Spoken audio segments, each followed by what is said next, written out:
listen. Kobe did understand that 25. because go ahead. No fault. Y'all sad. 2005, Y'all motherfuckers sad. 2005, Y'all pathetic. 2005 to 2007, Kobe was taking over 23 That's a shots per game. transitional period. That's what I'm Straight up, you saying. As stupid, soon bro. as he started realizing that that's not winning basketball, Kobe lowered his shot attempts per game. The 3 years they started winning championships, it went down to at least 21 shots per game, which is still outside of the offense. That is still outside of the offense. That is not what the triangle offense draws up. But that's what Kobe does because Kobe's a great scorer. Nobody's going to stop a great scorer from It shooting. Again, draws we're up for not. Kobe to get better looks. No, but that's what I'm Answer saying, all the Johnny. Like that's question just, that but I'm I saying don't like think when y'all you, answer. but So, that's just the epsilon of y'all, basketball. If we run in the system, eventually when the hey, defense adjusts hey, and we in a FYS secondary. off Oh, of real quick, one real and quick, only pause, real fairness. quick, You real quick. can't debate me in basketball, nigga. Real quick. Yo, so like, hey Johnny, that's the ebbs and flows of basketball. Like as you go through the ebbs and flows and defense adjusts, that literally when they transitions when they in stages of their offense and half court, is literally designed for them to get the ball into Kobe's hands to create for them. Like ISO when they first two actions don't work, let's go to Kobe for ISO. Let's go to Gasol for a post up. That's just how that designed at times. It don't mean you're a low IQ player. That don't mean that. Hey, let Sturdy, me you tell do y'all not this. draw up a play to take a contested shot. That is called the offense breaking I'm not down and debating eventually that with going you, to Johnny. Kobe, can Johnny, get you out of Johnny, that. Players don't like stray Jordan can from the get you point. out of that. But Johnny, that is the point, I'm not. Posh. That is What's the the But point, point? Kobe, it Posh. would be The different if point that Kobe was breaking his Kobe has opponent a down and that scoring Kobe has a efficiently. low IQ because he shoots the ball a lot. Well, Kobe That was doesn't efficient. make you have a I bad No, it LeBron was and not IQ. Kobe efficient. average the It was same not shot efficient. Oh, attempts. we gonna lie. I ain't Okay, never heard just that. LeBron lying and and shit. Kobe He average never the shot same amount of 50% shots. in his whole career, ever. Huh? Hey, for you fake ass stat niggas, just field goal percentage is accuracy, is not efficiency. So Yes, when it you is. It's lie, efficiency. It's the same You thing. can measure it. no, What it's the not fuck the you same thing. talking about? Look up the word, and you'll figure out you was wrong. It doesn't So for those who matter. want to Nobody actually know cares about something, nobody. Kobe Bryant, Again, he was it not doesn't matter inefficient. about. Kobe Bryant Yes, was he not was. inefficient. If I that's the don't care case, about the splitting hairs. listen. If we're gonna go off of how a player's field goal percentages, we never go to perimeter players. Perimeter players never shoot better than low Only post thing I'm guys. asking, That means all why, low post guys should get bro, all the most shots because they shoot at 50%. That's Johnny, not the point. No majority of basketball was designed. Offense is designed to get the right shot, whether it's a perimeter shot or a shot at the basket. That's all it really is. That's it. Johnny, why out of everything that y'all can say and don't say that Kobe do, whether y'all want to say he said everything that y'all want to say and people can debate it, why would you say Kobe Bryant is a low IQ basketball player? For He just someone that told can you Oh he man, drive he dribbles. literally and just He said it. He dribbles literally the just you said it. best explain player that. in Pause. basketball.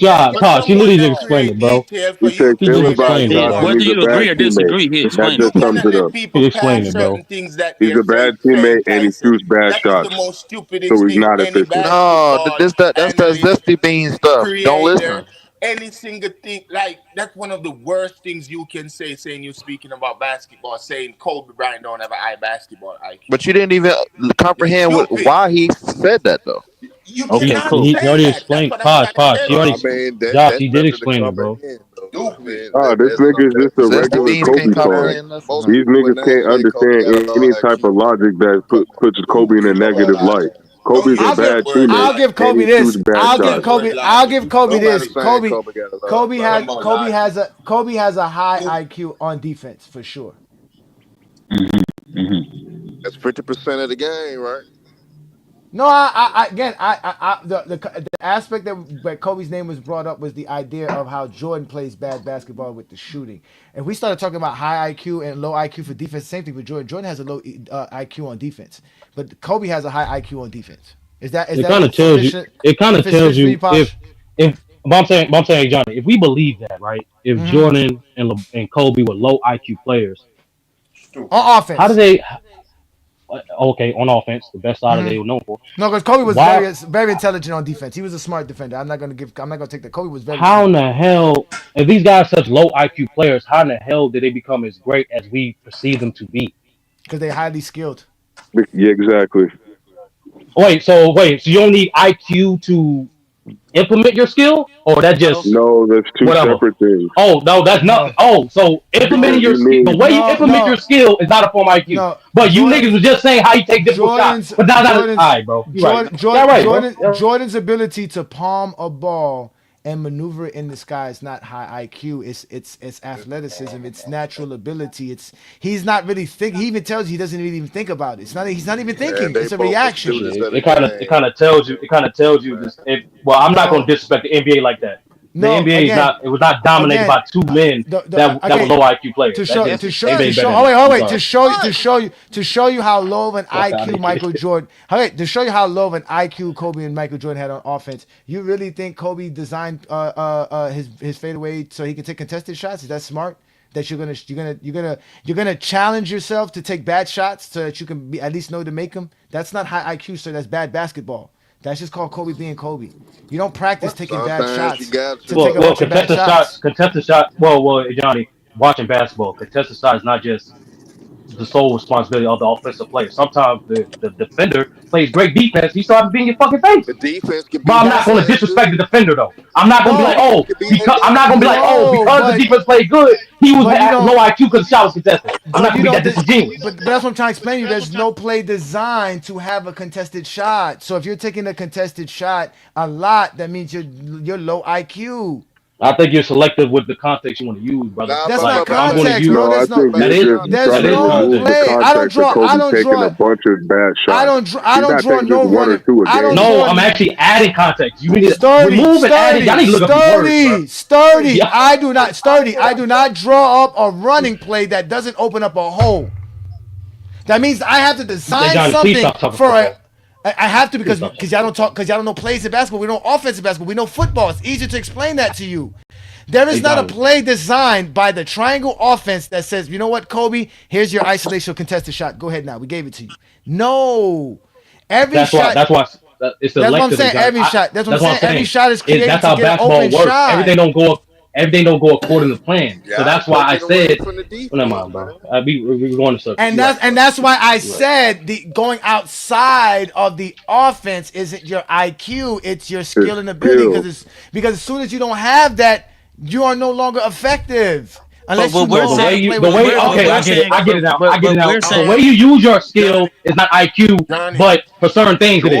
Got it. No, but hey Johnny. But based off.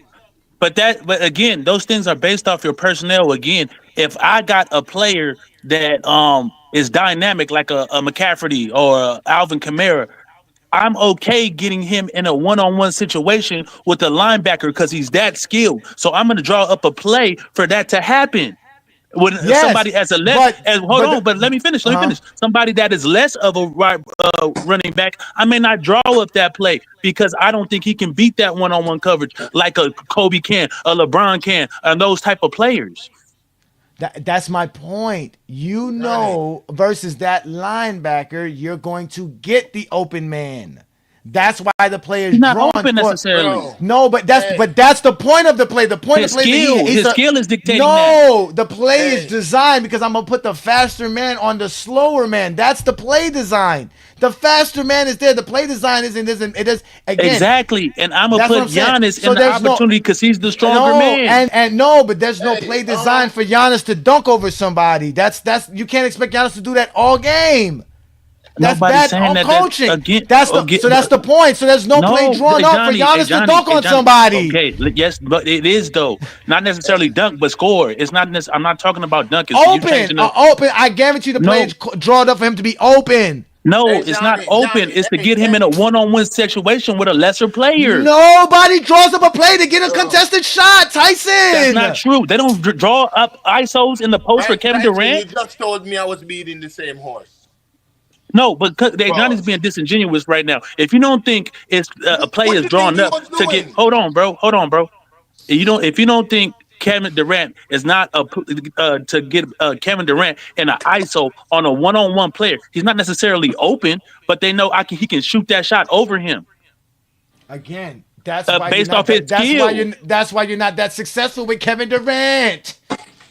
That's why you're not that successful with him. But you saying people don't draw up those plays? That's not true. Hey, Johnny, No, the Warriors had an offense that they nobody uses with Kevin Durant. I'm not talking about the Warriors offense. I'm not talking about the The Warrior offense made it easier for Kevin Durant. Got him open, more open shots. 100%.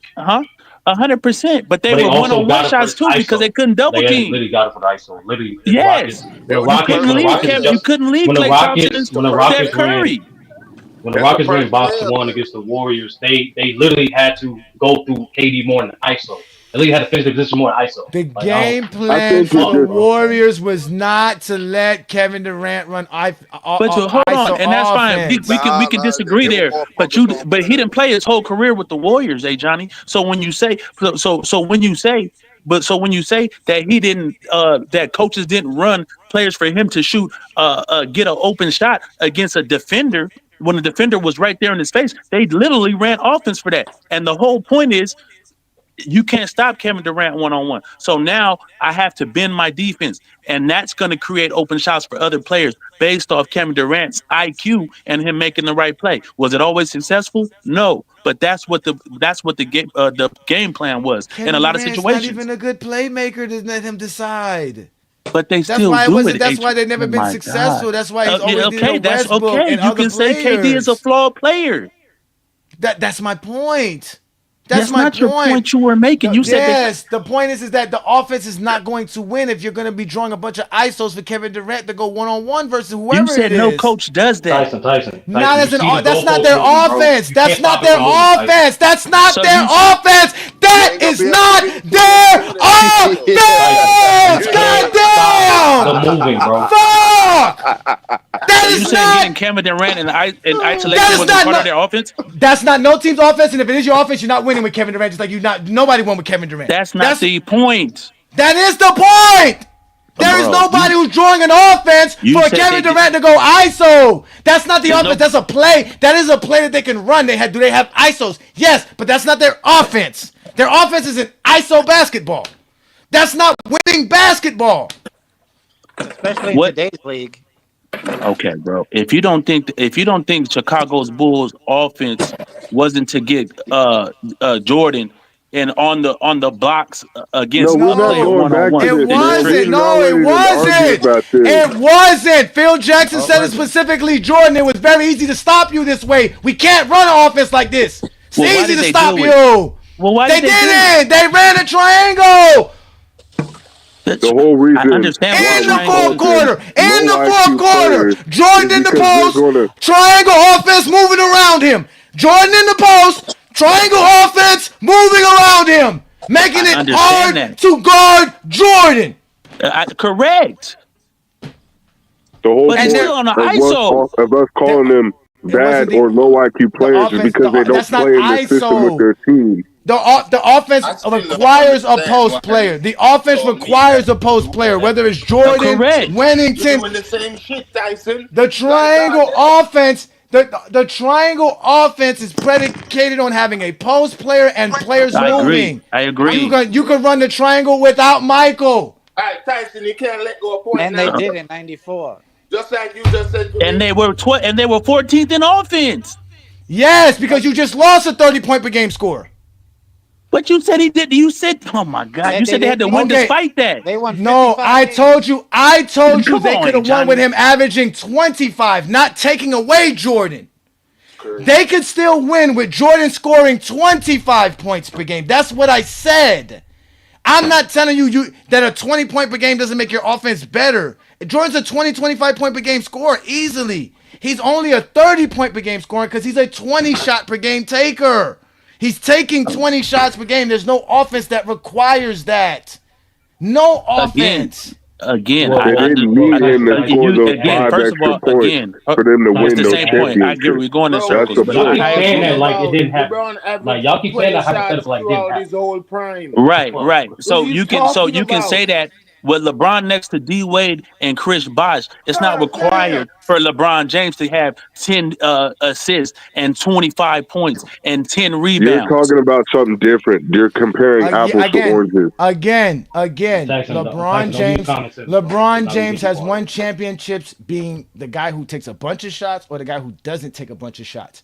The only reason LeBron James is always leading What his team in championship he assists, won he's not never taking a lot really of shots? had a better playmaker on his team. What The only time championship he LeBron James won had not a taking a lot of shots? Yo, let him finish talking, bro. Shut up. He's lying. Shut the fuck up. 2016, he took a lot of shots. Okay, okay, he took okay. less shots. That's right. Championships he Again, so he took a won lot not less shots. taking a lot of shots. Okay, that's cool. That's fine, Johnny. But do you think with What if is Phil wrong with Jackson, hold y'all? on, real quick. If you think, since we're doing hypotheticals, if you think Phil Jackson had LeBron James, Chris Bosh, and Dwayne Wade, and they ran the triangle offense that's less predicated on this more heliocentric type of ball where LeBron is going to score our average 10 assists and and all these things, do you think that they could have won basketball games? Of course they could have. LeBron James is a playmaker, so he's gonna always make the right play, the right pass. He has a high IQ. I don't know why y'all make it seem like LeBron James LeBron a James, The playmaker. like Bulls had y'all be out fucking here. Scottie Pippen, bro. Like, what are He is. y'all I agree talking with you. about, LeBron man? James is a great They playmaker. already No had an question. all-around player on their team. Let me Who help. the Let me help Lakers y'all had? understand. Let me help y'all understand this. All right, LeBron James's 20 field goal attempt seasons were one of his Y'all most can't losing debate me on seasons in Kobe. NBA history. He in Debate Mike all day. 2005, 2006, 2007, 2008, LeBron James was averaging 22 shots per game as an NBA player in his in those 5 seasons, right? He only had 250-win seasons and he had 240-win seasons in that season. He won a championship with Miami in 2013, taking less than 18 shots per game. That was the least amount of shots he's taken since his rookie season before that. So yes, he took less shots to win a championship in 2013. LeBron James took 22 shots per game in 2023. How did the Lakers look in 2023? They barely made the playoffs at the end of the year. Again, LeBron James plays the game of basketball the way the game is made to be played. He just always has to be the main scorer, and he's just a great scorer, so he's going to get shots up. Nobody's telling you, don't take your shots. I don't care if Kobe's taking 18, 19, 17 shots, 20 shots per game. That's not what I'm telling y'all. The guys who consistently shoot over 20 shots per game have bad IQ. There's no reason in any basketball game you have to consistently shoot that much. There's too much happening on the basketball court there where you cannot find better shots for everyone. That's how you win. You win playing team basketball, not individual basketball. You don't need somebody to do all of this. Just like the Lakers could win this year without LeBron James averaging 27 points per game because, like you said, he has to play his role. But that's the point. You have guys, anybody can score. Like, again, if you're going to get Anybody somebody. can't score at a consistent level in the NBA. Bro, That's just what not are true. you talking about, bro? That's So just you not telling true. me No, Kobe could pause have real quick. Pause real averaged quick. less than 29. Kobe could have averaged 28 Nah, points bro. and No, won with Paul Gasol? hey Yeah. Johnny, it's this simple, bro. Hey Johnny, it's this simple, bro. These players Huh? play a role. And These did you players know play a that role. Shaq hated Ken Tyson? You've been talking, bro. Did you know Shaq hated the triangle more than Hey Kobe? Tyson, that's right. No, he Did you didn't. know that No, he Shaq didn't. I never hated the argued that he did. triangle What are you talking more about? than Kobe? Shaq didn't hate the triangle offense at all. You all right? Then you don't know shit. You don't Why are you know talking shit to me? what you talking about. Nah, Y'all nah, don't know Posh, shit what posh, you talking posh. about. When did Have a when good did day. when did Y'all when don't did know Shaq shit what y'all know. when did What? Shaq say that he didn't like the triangle offense? When did he say that? Phil said that. When Nigga, did Phil say it? When did Kobe Phil called say it? Tex. But hey, listen to me. Uh-huh. Kobe called Tex Uh-huh. Winner before Tex Winner even came to the Lakers Uh-huh. and was asking him about the triangle. Why was he doing that? Because he loved the triangle offense. He saw it as the best offense. Because he's a student of the game. So He why did Phil loves the Jackson say offense. He sees why it. did Phil Jackson So say before why did Phil Jackson say Kobe was the worst player on the team and didn't want to flow with the team when he left the when Lakers did in '05? when did Phil Jackson say that? He In put his that in his book? book in '05, yes. Okay, in his book. You see, Yes. when niggas want their whatever whatever reason. but hey, Johnny, that's not a bad thing because most superstar players they modify the offense to their liking. With Shaq, For example, with Shaq, right? with Shaq, we're a Shaq good team. broke Kobe, we're a championship team. Shaq You broke feel out of me? the triangle Phil Jackson offense. A lot of also people told Kobe. Go ahead, Sturdy. Go ahead, Sturdy. Fuck it, bro. Shaq broke out of the triangle offense. But the reason why he did that is from hit, and this is from B Shaw and D Scott words. From his perspective, he believed he didn't need an extra cut to get the ball in the spot that he likes it. So, and that's not a bad thing. I'm not gonna say Shaq is a low IQ player because he's breaking out of the triangle. No, it just me personally, Johnny, I'm gonna look at what is he doing and what is the intent of him breaking out of the system and what is the result, because the result of you doing that does matter. And so for Shaq's case, people didn't complain about him breaking out the triangle because when he did get those touch ups, he kept scoring at will. So that's just what that is, bro. I get you saying for the never caveat. Shaq I outside don't the hold offense. Never. that's cool. I would drop. That's cool. I would drop the fucking proof of the test. I know testimonies are selective on this platform. I'll drop it later. But the point is, drop it now. Drop it now. I want to hear Brian Shaw's words. I want to hear these Laker fans, Laker players saying Shaq wasn't running the triangle. I would love to hear this. Shaq, who did I say that? Did I say Shaq didn't run triangle? You said he was running. He said he was playing outside of it. I said he broke outside the triangle. That's why I did. Never heard of that. Never heard of Shaq having any problem. Phil had never had no issues with Shaq ever. The 5 years he coached the Lakers, he had no problem with Shaq. Even Shaq being out of shape and Shaq coming in out of shape never bothered Phil Jackson. And that's another thing too. Y'all gotta stop. Y'all gotta depicting. Y'all gotta stop. Y'all gotta. Sturdy, my show got canceled because I showed Phil Jackson saying this shit. Oh my God. My show got clipped because I showed a clip from a copyright from Shaq's documentary where Phil Jackson said, yeah, I didn't mind Shaq doing these things because I knew Shaq would be ready for the playoffs. And I used to give Shaq time off. Shaq even said he was upset with Stan Van Gundy Phil Jackson because beat the shit out of him. Tim Duncan beat the shit out of him. Nigga, you need to just stop talking, bro. God damn, like you just rambling on and on about this Kobe shit, nigga. First off, Kobe lost in 2003, Posh King.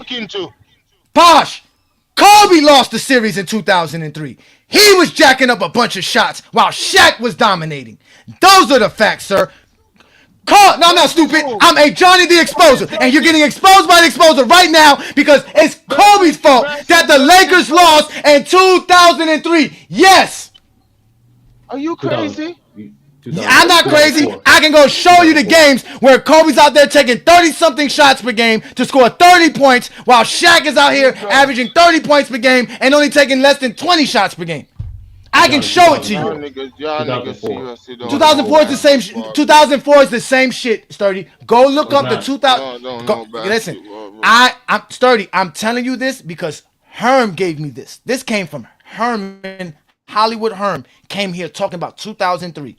When we went to go look up the numbers and started games, what was going on, it was Kobe versus the Spurs that was costing the Lakers that series. It was Kobe playing outside of the offense. It was Kobe thinking it was his team. It was Kobe thinking he was the number one option when he wasn't. And that's why they lost that series. And then they lost 04 even on top. That's why they went and got Gary Payton and those guys to help with that offense that Kobe was fucking up. I gotta be fair, Johnny, bro. I can't. When it comes to describing why teams win or lose, you get selective on the context. That's not like I get it. That was one of the reasons why, but there's other reasons why they lost that series. And I went back to say that too with the Kobe Bryant, Phil Jackson shit. Phil Jackson not absolved from his departure for the Lakers. Like we got to stop pretending the reason why he left the Lakers was only Kobe. That's not true. Like I get it, Kobe had his faults. Like y'all gotta tell the whole story, bro. Like I can't just tell one part. It was Kobe, bro. It was Kobe. So Phil Jackson to have no. He wasn't beat with the front office. Tell the people right now he had no problem with the front office. Say it. That's because the front office was protecting Kobe, nigga. They fucking traded Shaq because they wanted Kobe. Why do you think they had an issue with them niggas? That was Phil Jackson said. Phil Jackson said. Yes, Phil Okay, we gonna Jackson, lie. yeah, he Okay. said that he told them don't trade Shaq. He told them don't trade Shaq. He told them don't trade Shaq. No, that's the reason why he left. Y'all saying that's the reason why he left. So Yes, he oh my left. God, bro. We're literally telling you to your face it was because of No, Kobe. y'all, You're trying to dress it y'all up pushing the and split propaganda. hairs, nigga. Y'all pushing At the end of the propaganda. day, it was all because of him. Shaq over Kobe? Y'all pushing propaganda. You would keep Fuck. Shaq over Kobe? No, you're trying to be a That jump shot revisionist, there, nigga. That's what you're trying to do. No, nigga, I'm telling the Can you whole answer fucking that? story. The fuck wrong with There's y'all, no bro? whole story, nigga. Y'all niggas doing some weird shit. Nobody's doing any Y'all would weird choose shit. Shaq The over only one Kobe? doing weird shit here Fuck is you talking you. about? You have this Kobe stain David, drop over your here balls before you talking talk to a about how nigga, bro. Kobe this, These Kobe niggas, that. bro, like this Kobe shit, was a that shit weird team as player. fuck, bro. You can't tell a Only story the for one team guy. side, He bro. takes all the That's shots. fucking lies. Sturdy. You really think the Lakers fired Phil Jackson because they thought he did a bad job? I know for a fact Kobe was not the only reason why Phil Jackson left. Okay, I'm not asking you that. Why did Phil Jackson That's my leave the only Lakers? statement. That's my only statement. Why did he leave the Lakers outside of Kobe? Outside of Kobe, he was having issues with the front office, in particular with what's the motherfucking name? He used to play in the Lakers. I think it was Jerry Rambis. West. No, Jerry not West. West. It wasn't West. It was Rambis West and and Phil. West and Phil had Who, problems Rambis? too. I didn't say Rambis? West. Kurt I didn't say Rambis? West. Kurt Rambis? Rambis, West yeah. left from Rambis and 2002. there's another motherfucking name, another white dude name. Bro, He played on Lakers too. the fall. They were The having fall. problems with Phil.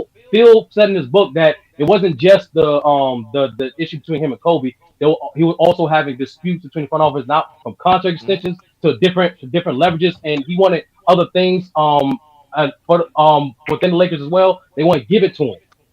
That was all the reasons why Phil Jackson left. Because if for example, if this nigga had such a fucking problem with Kobe, why the fuck he came back to the Lakers? The fuck? If it He was just chose Kobe. over LeBron because LeBron Hey, Johnny, can you answer that question? You know what? Hey, Johnny, can you answer that question? Yes. I'm going to answer that question because he had no fucking problem with the Lakers. And the Lakers told him Kobe is ready for you. And he's going to come to you and apologize for you to come back. That's why he came back, because Kobe apologized. That's why he came back. They had no problem with the Lakers front office. He had none. The problem he had with the Lakers front office was how they were treating Shaq. He didn't like that. He kept telling them, you don't trade Shaq. No franchise ever recovers from trading away a player like Shaq. That's what he said. There word we go. for word. At what point do I take Shaq's word for it when he says multiple times that one of the reasons why I fucking left is because also for money too? Do I dispose of that? Do I omit that detail? No. Again, the Lakers should have paid Shaq. Okay. They should have paid Shaq. The Heat did. The Heat paid him. It's the same reason why he left Orlando for money, bro. Like why did they not want to pay him, Orlando sir? didn't want You to pay keep him. trying to skirt around the fucking issue. They didn't want to pay him because Orlando they didn't want had to pay him. Kobe. They wanted to protect Kobe. Well, I don't. They did choose Kobe over Shaq. They did choose Kobe over Shaq. That's why Posh asked. That's why Posh asked, who do you keep? That's not what the world just said. But that's the thing. They got lucky because if the Lakers don't get Paul Gasol from fucking Jerry West, you don't have the back-to-back championship for Kobe. They traded motherfucking Kwame Brown, bro, and got a finesse. Thing. I feel you. If you say luck, I say hold on, wait. No, hold on, wait. Let's be honest. Kobe demands a trade in 2007. There's real beef between Kobe and the Lakers in 2007. He said there's nothing that they can do to make me want to come back. I want to leave. The Lakers just tell Kobe, we're not trading you because at the end of the day, nobody's even. The only person we would trade you for is LeBron. And we can't at the end of the day, we're a broke white family. We need your money, bro. We can't let you. No. If they could have got LeBron for Kobe, they would have did it. They would have did it. So they couldn't get LeBron. They didn't do it because Cleveland GM didn't want to trade for that. But that's what I'm saying. No, that's what I'm saying. But there was nobody else. Two-way street. I understand that, but there's nobody else worth trading Kobe for. So they told Kobe, "We're not trading you. You're stuck with us. You're here. You're gonna have to play. You can demand a trade if you want to. You can't go nowhere. That's it." People wanted Kobe. Let's stop saying he was a top 5 player. It doesn't matter. They didn't want to trade I'm Kobe not because he's a household name. That's why. Didn't you just hear what I just said? The Lakers would not trade Kobe for nobody else but LeBron. To the Lakers, Kobe was more valuable than any other player in the league besides LeBron. So they looked at Kobe and said, we can't trade you. We're not trading you. You're stuck here. Please be patient. We're going to figure something out. They almost got Kevin Garnett that offseason. And the only reason they didn't get Kevin Garnett, no, they did. The only reason they didn't get Kevin Garnett was because Kevin McHale got wind of it. And when Kevin McHale found out that the owners in Minnesota was about to send his KG to the Lakers, his rivals, he called Boston. Hey, KG still a different KG's story. available. KG's still available. And KG said that the only reason he didn't block that trade was because, and he did block it originally. The first Boston trade he blocked, he said, I'm not going over there. Yeah, and it wasn't until they traded for Ray Allen, then he said, okay, I'll go to Boston. And he didn't get in touch with Kobe because Kobe was in China promoting his brand. I got you. Ignored KG. He did not ignore it. No, that's not true. That's not true. That is not true. That's not true. Even Kobe said it. Kobe said it himself that if he would have known KG was trying to reach him, that he would have definitely picked up KG's phone call. I never get this notion of like penalizing players for trying to recruit. There's nothing wrong with that. Kobe tried to recruit Dirk. He tried to recruit KG. Like that's nothing wrong with that. Like, I agree with you, Sturdy. I agree with you, Sturdy. I don't think there's nothing wrong with that. So he gets be quiet. So if a player if a front office is not doing the fuck they need to do, there's nothing wrong with a player. There's nothing wrong with a player putting his own fucking career in his own hands. Now you can go, Posh. Wait till a nigga fucking stop talking, then say something. I'm just saying, listen, bro. I'm not saying nothing is wrong with that, but Kobe was the only player that get crucified for playing with somebody. Magic didn't get it. He doesn't. No, he doesn't, nigga. No, he doesn't. Nobody doesn't. You're just fucking lying. With Shaq, y'all don't crucify him for playing with Shaq? No, he's not the only one. He's not the only one. Not the only one. They crucified KD. They crucified KD. They crucified LeBron. Niggas crucified Kyrie. Like, bro, it's the teammate shit is corny. At that time with the Shaq thing, Kobe didn't want that narrative again. Kobe got 5 championships. Kobe got 5 championships in GOAT James Kingdom. I don't know what you're talking about. Posh. Kobe has 5 championships in GOAT James Kingdom. Listen, Posh, before you speak and ill-advise yourself and say something that doesn't exist in GOAT James Kingdom, bitch. Kobe has 5 championships in GOAT James Kingdom. So stop bringing that bullshit over here. That's a fact. That's a fact. Because the other day when we were talking best at 26, those 3 championships, he was a this, he was a that. But okay. He was a sidekick. He was. That's crazy. He was. When we have these conversations, we add context. I got this. We are not like you who discredit side rings. We don't discredit sidekick rings. You may discredit sidekick rings. That's why Kobe still has 5 rings, even though 3 of them it was a sidekick. Because we don't discredit winning. You do. Scotty still has 6 championships. Right. If you have a championship, you're a champion. You are Randy Brown, you're a champion. If you're Chalmers, you're a champion. If you're JJ Barrera, you're a champion. If you're fucking Isaiah Joe, you're a champion. Bro, y'all don't want to debate basketball, but y'all don't discredit Kobe's rings, but y'all do put a caveat on his production.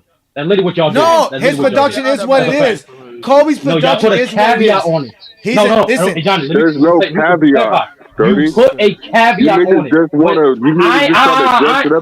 No, nigga. What's the caveat? What's the caveat? What's the caveat? When Mac Def, I'm about to tell you right now. When Mac Def was on the stream telling y'all the Kobe Bryant production, telling you what he achieved as an individual player, what was y'all retort? Y'all gave the caveat, well, he was a second option. That is taxing the nigga for being a second option. But that's not taxing. That's applying facts.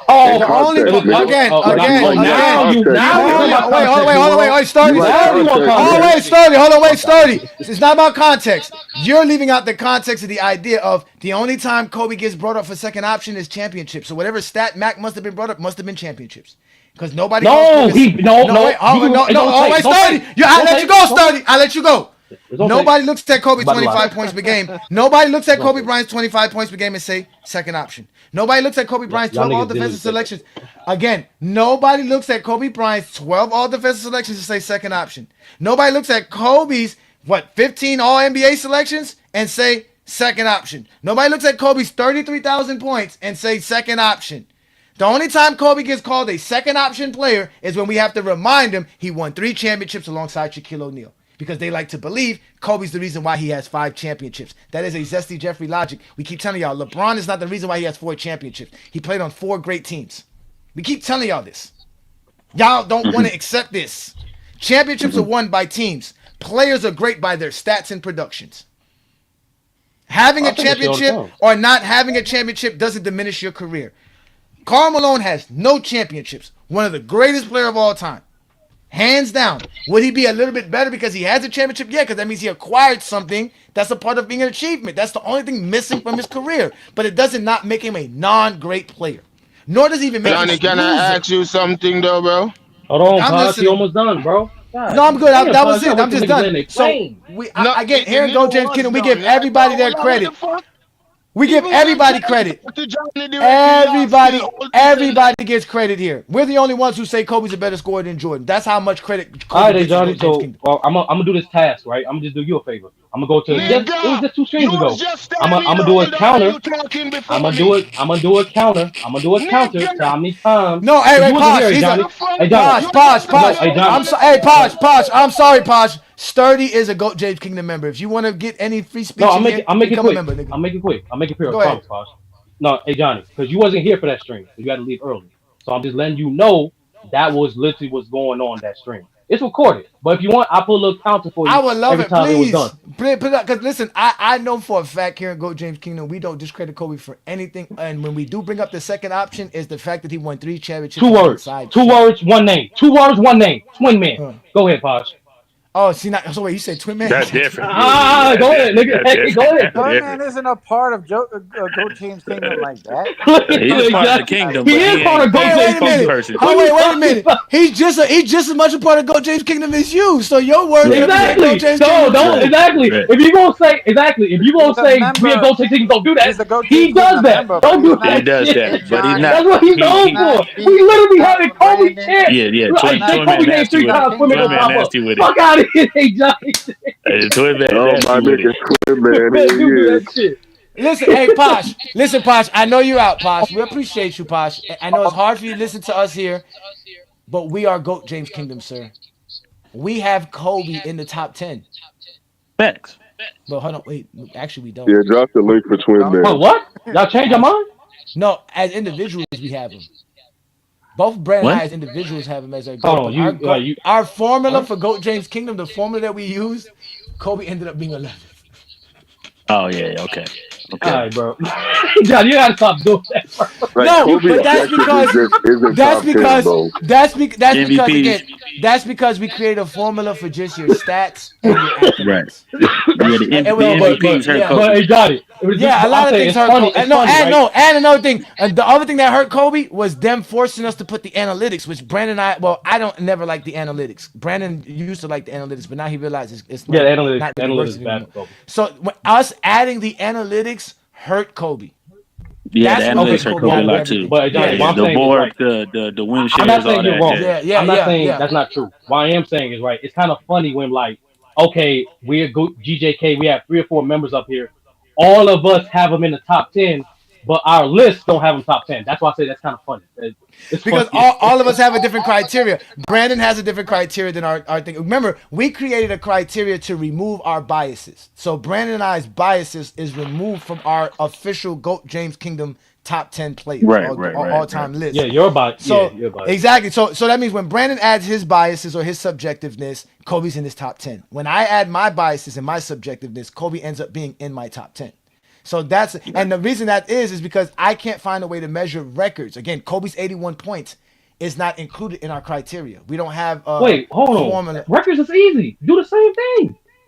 do the percentage. I know what's the that's highest true, mark, but and then do the percentage what highest get close. But that means we would have to do that for every stat. So we would have to do it for every rebound, the highest rebound. No, just do it. Do it for the. No, y'all did the same thing. Do it for the major stats categories, like I did for the rest of the list. That's what we did. Do the major records. We did. No, I'm saying for the records. Just go for the major. 55 rebounds in the game is a major record. 27 assists in the NBA game is a major record. What's the most steals in the NBA game? 12. Who's that? Scott Skiles? I think Scott Skiles has 20. 30. No, Scott Skiles got the most assists. 30. He got 30. Assists. Yeah, 30. See, that's what I'm saying. All of that would have to. Yeah. Now, would that help Kobe? It might help Kobe, but like I said, it could hurt him because Kobe doesn't have the highest games and steals and blocks and assists. So all of that has to count on top of that. That's what I'm saying. Single games is part of your greatness, though. That's what I'm saying. Like it is part of your greatness. Look, you know you're a zesty Jeffrey. You know you're a zesty Jeffrey when you say stop using criterias. You know you're a zesty Jeffrey when you tell somebody stop using criteria. Like players' legacy are literally built off certain single game performances. But like I know, but that's what I'm saying. So that's what, but that's why I was saying. The fact is that Brandon figured out a way to truly measure greatness in the aspect of our formula. So like I said, we were able to figure out how to truly measure greatness through the stats and the accolades. We really know how to do that. Now, can we add extra stats? Yes, it's just more data and more calculations that we would have to put in there to make it work. But like I said, even with that, I don't think it helps Kobe too much. He'll probably still be somewhere between the 8 to 10, 8 to 11 range. It might knock him ahead of, because the people that are ahead of him, if I'm correct, was Magic, Akeem, Shaq, and if I'm correct, I do think it was Bird. It was Bird, 10. Yeah. Bird was 10. Duncan. Yeah, because I remember. No, for you, it was weird. Like Dr. J, when y'all changed the formula, Dr. J was right behind Kobe, and he caught Kobe on the second list.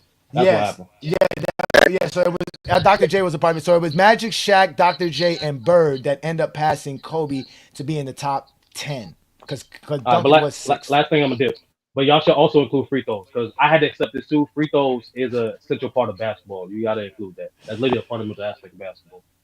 The reason you include free throws it would give a disadvantage to big men.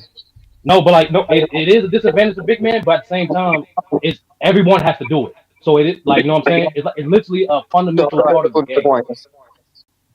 That's how I see it. Say that again, Brandon. Free throws are included in the points. So it's included in the points. That's true. But let's let Twin Man defend himself, and then we'll let 2 cents in, and we gotta get up out of here. We have been going way too long because. Hey, appreciate you, brother, man. Good conversation. I can't stand you, Discorders. You damn Discorders. Y'all have a good one. Salute, I'm way more than Discord, bro. I'm all over the place. I need. Appreciate you. Hey, appreciate you, Tyson. Have a great weekend, brother. Appreciate you, man. Go ahead, Twin Man. I've been in the class minding my business. Why is my name being called? What did I do? Because they say because Johnny made a false statement. He said we at GJK don't hate on Kobe, and I said 2 words, 1 name, Twin Man. That's how your name got brought up. I don't hate on Kobe. Tell them the truth about Kobe Bryant's career is not hate. The truth is you don't represent GOAT James Kingdom. You're just a part of GOAT James Kingdom. You don't really represent GOAT James Kingdom. That's the problem right there. He's trying to make you a full representative of GOAT James Kingdom. And if he's he asked you a question. He asked you do you hate Kobe. First of all, as a member, y'all are mercenaries. Okay, first of all, y'all are all mercenaries. I am a mercenary. I will be that. You're the Kobe mercenary though. You're hired as the Kobe mercenary though. You're hired as the Kobe mercenary. Do you hate on Kobe? Oh yeah, he hates Kobe. They got too many people up here saying Kobe is top 10. We need to put him in their place. So if I sit here and say LeBron James tops Kobe in every statistical category, anything you can think of on the basketball court, LeBron James does better than Kobe. Is that hating on Kobe? No, but Twin Man, when you say Kobe Bryant doesn't have a case to be top 10, that's hating on Kobe. That's hating on Kobe. That's hating on Kobe. He does have a case. He has a case. He has a case. He has a case. He has a case. He has a case. No, he doesn't. No. I agree with Twin Man, why doesn't he have a case? Twin Man, why doesn't he have a case? No, we're not gonna go there. No, we're not gonna go there.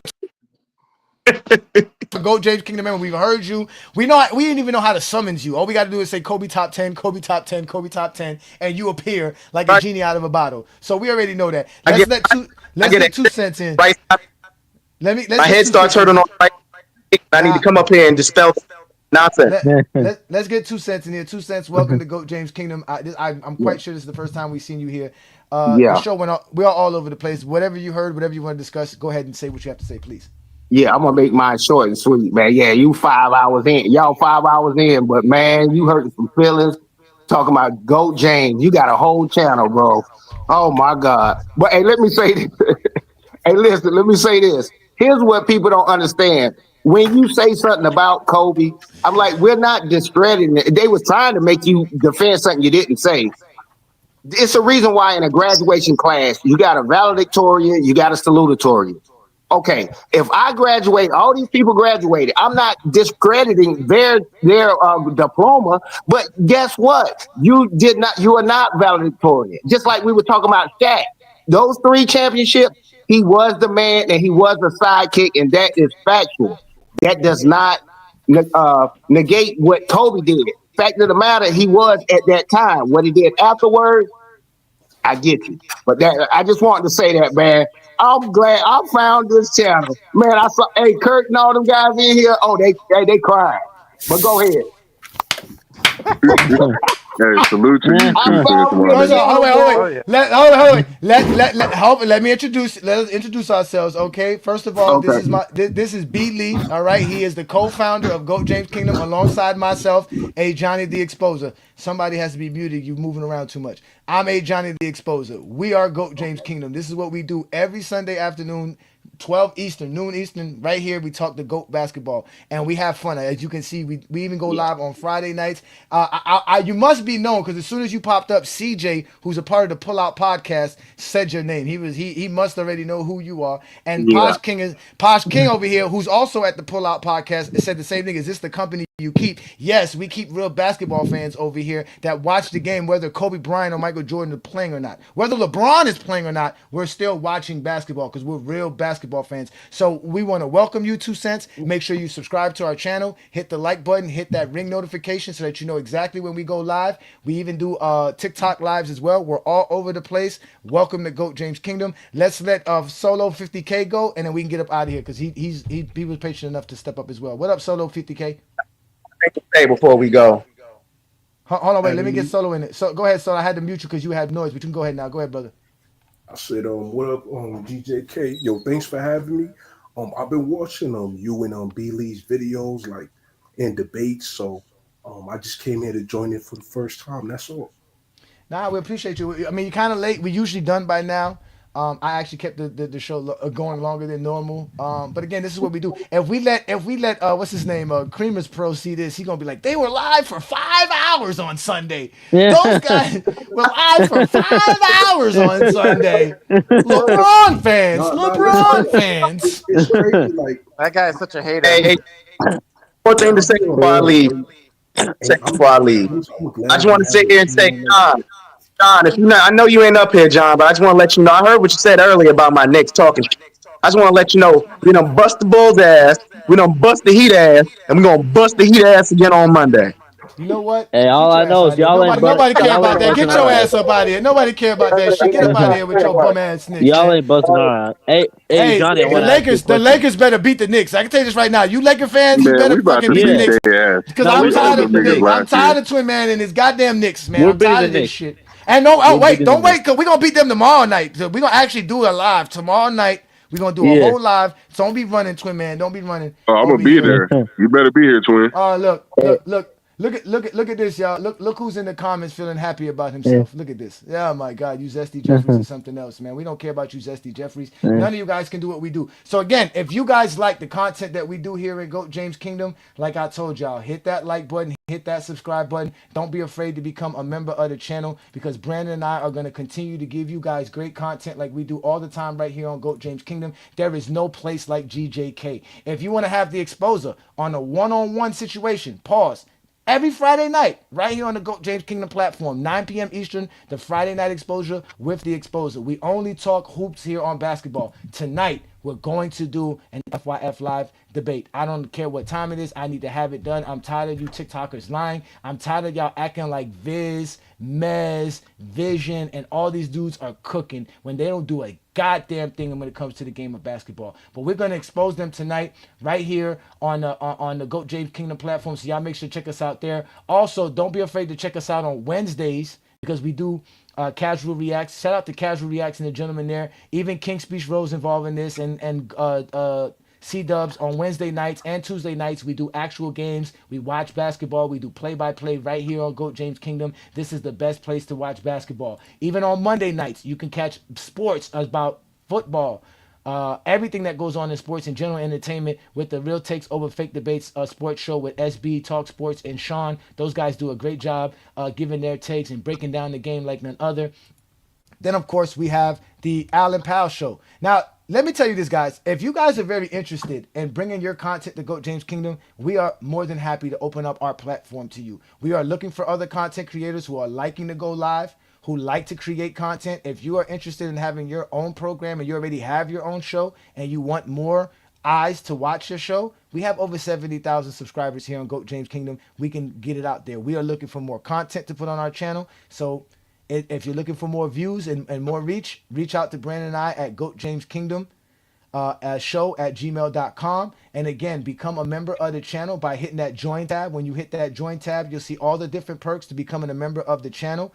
If you are a Knights of GJK, you have access to all the exclusive things that goes along with being a GOAT James Kingdom member. But you could also jump up that subscription and become a Castle Knights, where you do get a little bit extra perks. And obviously the ultimate perks go to the King's Guard members. This is what we do here in GOAT James Kingdom. We want to thank y'all for showing up here like we always do and do a great job talking the game of basketball. And what we're going to leave you with, though, is letting y'all know exactly why your eye test fails you. Because beginning of the show, Brandon, are you there? You still there, Brandon? Yeah, I'm here. Do you remember they were saying something about the traveling? You remember they asked you, did LeBron travel to China? China. Yeah. Well, with that being said, ladies and gentlemen, I'm going to show you Michael Jordan traveling to Mars, not to China. Jordan travels to Mars. With that being said, peace and blessings. Thank you for joining the GOAT James Kingdom platform. I'm A. Johnny with my partner B. Lee. Y'all be good. Peace and blessings. So, everybody come on in and grab a chair.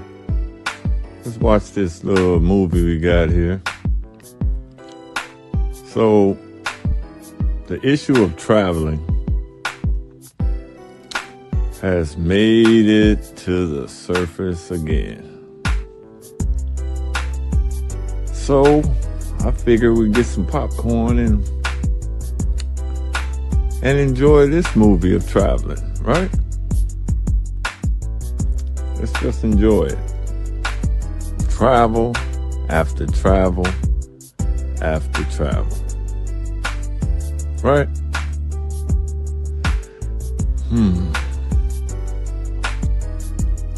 Every time. The question to me is, how long do you watch tape and never try to fix that? Like, how do you watch videotape of the game and never notice you travel? You lift your pivot foot damn near every time you move. Man, change the music, man. Let's just...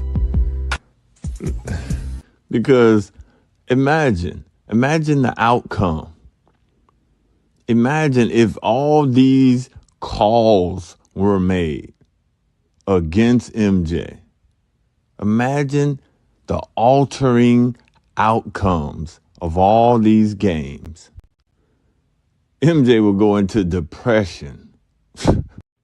Have you ever seen an MJ fan point out something MJ did wrong? Pivot. Pick it up. Slide that shit like the fucking electric slide. Oh my God. Look at this, man.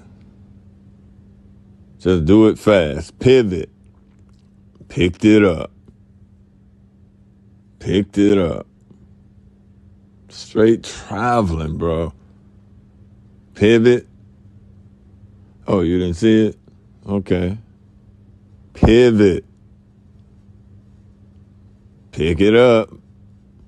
Pick it up. Referees be standing right there looking. Every time. And these are some of y'all favorite moves. Pivot foot. You can't pick. This man went to college, y'all. He went to college. Yo, that's crazy. That's crazy. I know Dean Smith didn't teach him this. Pivot foot. Don't pick up the pivot foot before you dribble. Oh my God, this motherfucker. Well, I just checked the records, and GOAT James Kingdom was correct again. Objection overruled. Yo, that's crazy. That's crazy. The league was dead too. We out of here, gentlemen. We out of here. That's crazy. All right, Johnny. All right, We out of here.